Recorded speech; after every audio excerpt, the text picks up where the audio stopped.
Okay. So then maybe you will need this. You know what this is? What? You're Supergirl.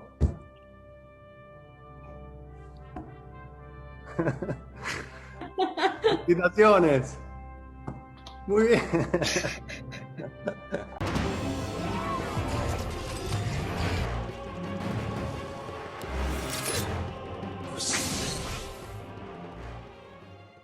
So today we got a huge leak. We got footage from DC Fandome Event leaked. How do we know it's from DC Fandome Event? Because you got Andy Muschietti and Ezra Miller. It's actual leaked footage, so I'm not going to put any of it in this video because legally they can come after anyone who uses that, whereas set photos, they can't do anything about that realistically because that's in the public domain. And also we're going to go over plot leak, which is interesting because I know a lot of information behind the scenes. We did the video the other day speaking about the Flash movie will change the DCEU forever, and it will. So, yo, what is good, YouTube? Warstu here. If you are new around here, make sure to subscribe to never miss any of the video. Check us out on Instagram at Warstu if you want to see the face behind the voice. Also, check us out on Twitter, WarstuG, aka Warstu, aka the Maverick. You get the drift. Also, check us out on Twitch TV/Warstu. We will be streaming on there very, very soon. So the featurette we got today was pretty similar to the featurette we got a year ago at DC Fandome Event when they revealed it. There was lots of spoilers because there was a montage, there was concept art, and there was spoiler after spoiler after spoiler covered over, so you couldn't even see what it was. But what is interesting is that backs up the information that we got a while ago saying that it was going to pull from the Flashpoint storyline and Kingdom Come and Crisis, etc. But we already know this. But this plot leak, it's very, very interesting. So we do get a little tidbit. We do kind of get a little cheeky look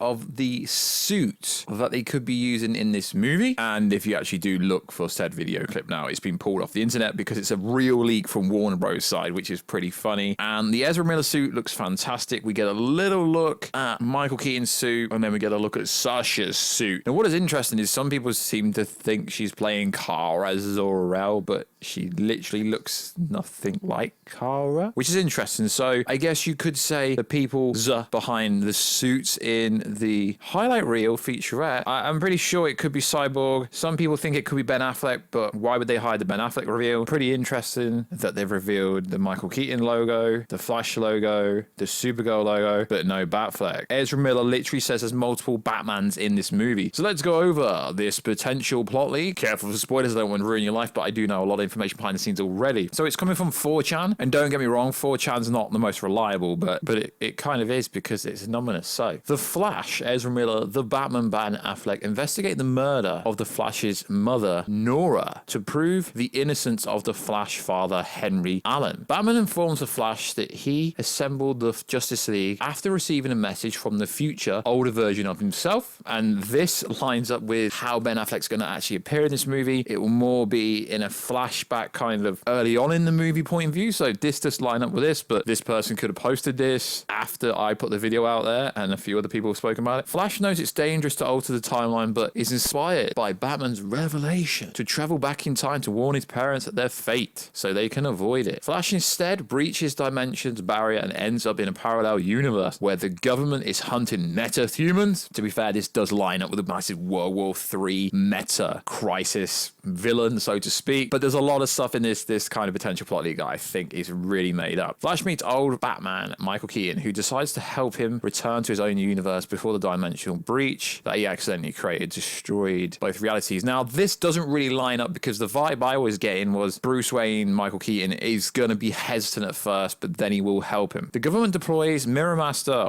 See, I don't even think that's going to be Flash villains, but let's just go with it. The daughter of one of Batman's old enemies to eliminate Flash and Batman. Now, if Bruce Wayne, Michael Keaton, is going to be in this movie throughout, he's pretty much going to be Bruce Wayne. But for the majority of it, they filmed a scene quite close to where I am at, which will be the Wayne Manor, where there was a fight with an armored guard fighting someone outside of Wayne Manor. So there will be some kind of fight in this. The Black Flash, okay, I don't think any of the Flash is going to be in this movie. I don't know how you can do this movie without Reverse Flash, because the Reverse Flash literally sets up, he literally kills Nora Allen. The Black Flash, the avatar of the Speed Force, is also after the Flash for endangering the multiverse. I mean, that would make sense events, and that's how it would happen in the comic book, and that's how it happened in the Flash TV show. During the mission, the Flash and Batman rescue... I mean, it's not Kara. It's clearly not Kara. That is not the version. It's Laura Kent. Superman's daughter, who had been captured by the government, and she helps them defeat Mirror Master. Flash is too late, and the realities begin to collapse. He's raced into Speed Force, defeats the Black Flash, meets another Flash, Grant Gustin. Okay, it is true. Grant Gustin is in negotiations and is supposed to appear in this movie. I haven't had it confirmed by enough sources, but from what I understand, that is true. Who encourages him to save both worlds. Flash resets the timeline by merging the two universes into one reality, where Supergirl and the older Batman now exist alongside heroes such as Wonder Woman, Aquaman, and Warstu. Flash proves his father's innocent in court, and Henry is released from prison, and that's the film they seen in London, as you've seen the photos with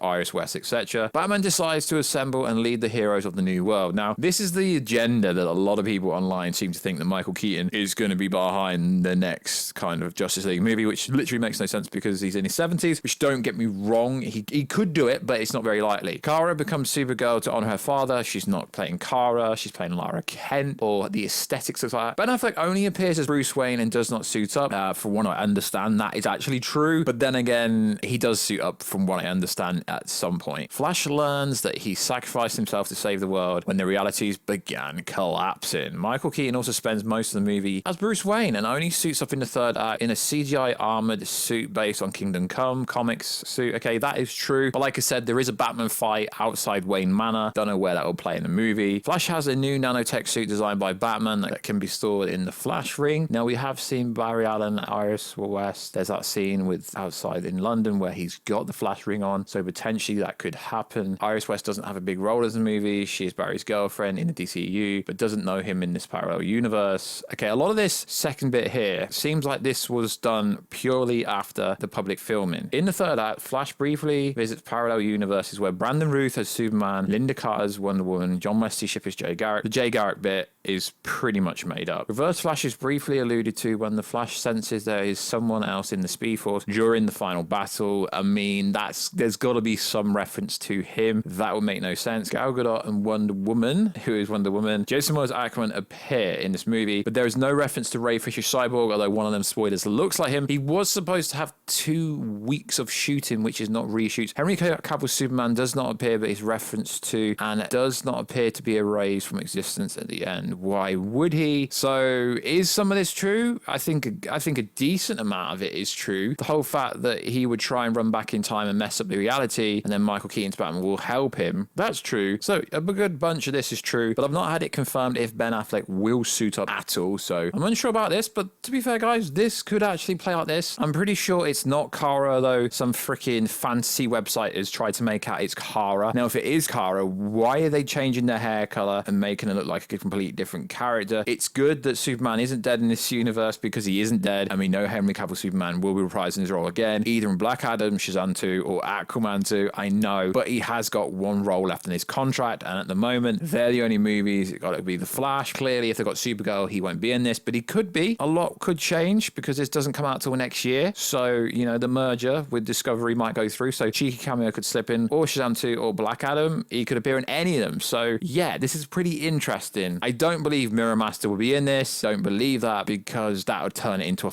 literal Flashpoint storyline. From the leaked DC Fandome featurette, it does seem like they are pulling from the Flashpoint storyline massively, and the featurette confirmed to me that the information I was told that it's going to be following the Flashpoint storyline closely with Kingdom Come and also with Crisis. It does make a lot of sense, as I already know the information I get is correct, because I can visually see it happening on set when stuff leaks, and the DC Fandome leak pretty much confirmed to me that the information I was told was at least on the ballpark of what is potentially happening in this movie, because realistically still no one really knows that much about this movie realistically outside of the information that I've told you guys, and the positive feedback was on that. And the fact that it says at the end of this plot leak, let's just presume it's real, it's fun that way. I really love going over plot leaks. The fact that not killing Henry Cavill Superman off tells us that there is a line for the SnyderVerse, and the SnyderVerse will continue, but it will be an HBO Max based thing with some special theatrical releases like they're going to be doing for Zack Snyder's Justice League. He is planning to do some LA